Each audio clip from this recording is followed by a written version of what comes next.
Assalamualaikum warahmatullahi wabarakatuh. Selamat berjumpa dan berjumpa lagi dengan saluran Antoro Saif ini.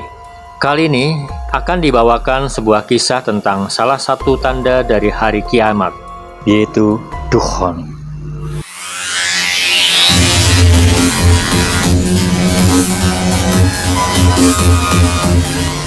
Secara harfiah, dukhon berarti kabut atau asap, sebagaimana tertera dalam surat Ad-Dukhan ayat 10 dan 11.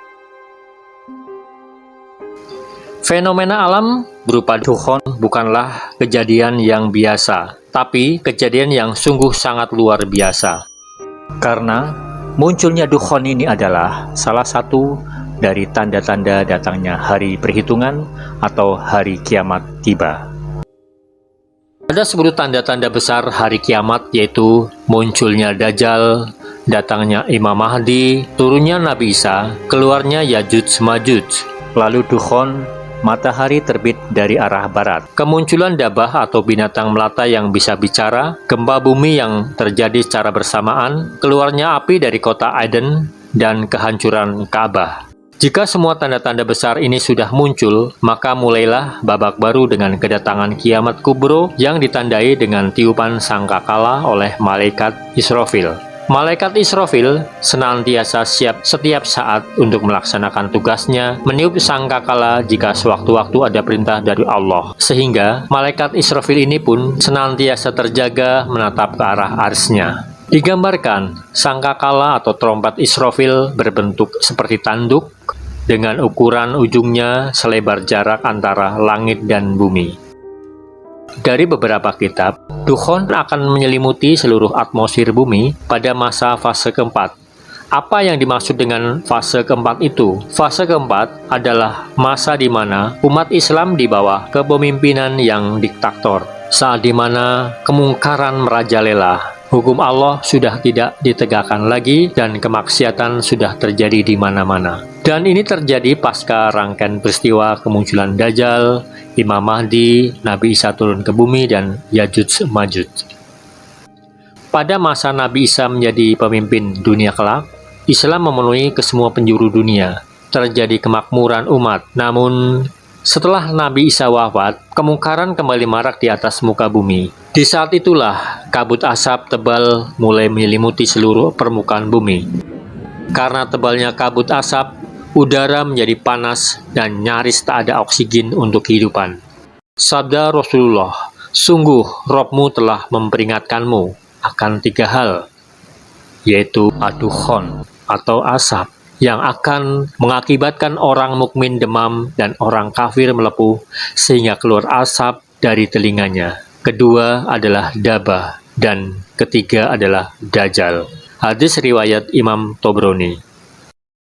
Ibnu Abbas, seorang mufasir atau penafsir Al-Quran, berpendapat dukhon berasal dari sebuah benda langit atau bintang berekor bernama Zuzanbin yang jatuh ke bumi.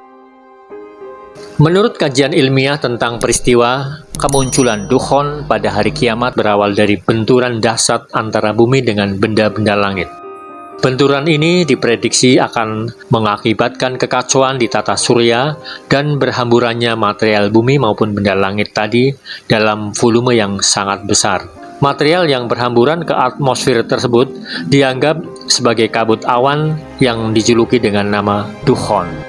Awan debu inilah yang kemungkinan akan menyelimuti atmosfer bumi sehingga sinar matahari tidak lagi bisa menembus ke permukaan bumi, sehingga temperatur bumi mengalami penurunan suhu secara drastis.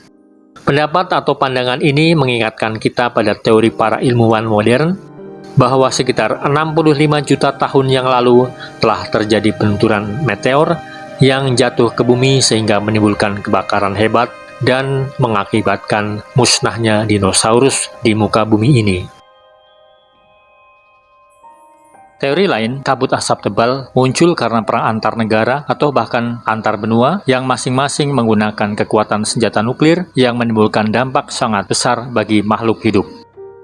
Namun terlepas dari semua pendapat dan teori itu, jika disandarkan pada sabda Rasulullah bahwa dukhon yang berupa kabut asap nantinya akan mengakibatkan kaum mukmin hanya merasakan demam, sedangkan kaum kafir mengalami hal yang lebih parah, yaitu melapu pada seluruh kulit tubuhnya disertai keluar asap dari telinganya. Tidaklah ini terjadi semata-mata karena kuasa Allah. Periode Dukhon berlangsung selama 40 hari 40 malam, di mana bumi mengalami kegelapan, dunia mengalami perubahan iklim global, bencana pangan terjadi di mana-mana. Nauzubillahi min dzalik.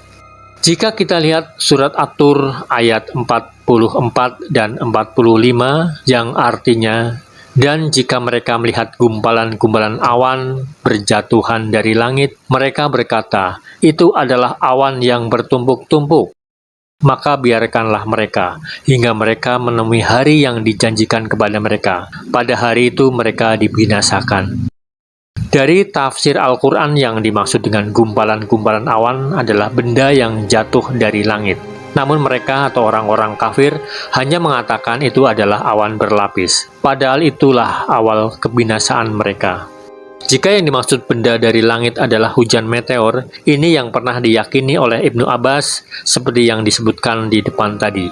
Pada masa itu, ia pernah melihat bintang berekor, sehingga muncul rasa khawatir akan diikuti dengan turunnya Dukhon pada saat itu. Berikut simulasi jika bumi dihantam benda langit dengan ukuran dari mulai beberapa meter sampai berukuran beberapa ratus kilometer. Dampaknya dapat dilihat pada simulasi di video ini. Jika sebuah meteor dengan ukuran 4 meter dijatuhkan menuju ke arah bumi, ia akan meledak sebelum mengenai permukaan bumi dan mempunyai efek ledakan seluas radius 40 km.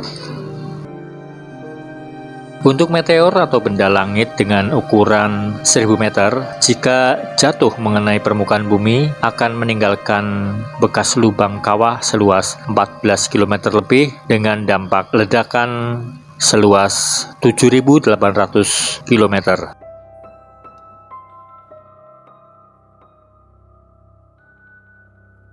Sedangkan meteor atau benda langit dengan ukuran 900 km, jika bertabrakan dengan bumi, ia akan memberikan dampak yang sangat luar biasa, yaitu efeknya mencapai seluruh permukaan bumi dan meninggalkan kawah seluas 6.000 km. Nah, setelah mengetahui keadaan yang akan datang, lalu apa bekal kita jika harus menghadapi bencana besar Dukhon ini? Beberapa ulama menganjurkan untuk membaca doa yang pernah diucapkan oleh Nabi Yunus ketika berada di dalam perut ikan paus, yaitu yang tertulis dalam surat Al-Anbiya ayat 87, La ilaha illa anta, subhanaka inni kuntu minadz zalimin, yang artinya tidak ada Tuhan selain Engkau, Maha Suci Engkau, sesungguhnya aku adalah termasuk orang-orang yang zalim. Demikian peristiwa besar yang akan dihadapi oleh sebagian dari umat Nabi Muhammad. Semoga berita besar tentang hari kiamat ini menambah kekuatan iman kita untuk menghadapi hidup di dunia dan di akhirat kelak. Mohon maaf jika ada kesalahan dalam berkisah, karena hanya Allah yang tahu segalanya. Jangan lupa tinggalkan komentar dan share kisah ini. Mudah-mudahan menjadikan amal ibadah kita semua. Amin amin ya robbal alamin. Wassalamualaikum warahmatullahi wabarakatuh.